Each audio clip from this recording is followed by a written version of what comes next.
Kabalo mo nga kung gusto tang medyo matarong kahit paano na itong panggobyerno, mag-electa or mag-appoint tag mga tao nga kanang tao nga fiscalizer. Example si Senator Lacson.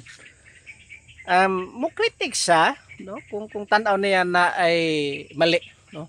Kung tan-aw bisan to the extent nga iya makauban na ginakalab. Kadaghanan ko sa to mga Pilipino in general, not Filipino, even other race.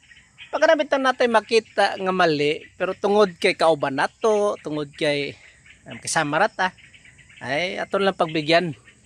Mat kini mga tao mga fiscalize dili ni sila mo tolerate, no? Even ka partido pa nila. Pag tanaw lang mali, ilag yung paningkamutang tama gyud as much as possible. So, ang problema lang ani sa ila kung gamay lang sila, nigi matunhay. Pero siguro ko kung mudaggan sila bisag inon na to dili majority, I think mura na pag-asa sa Pilipinas nga kahit papano medyo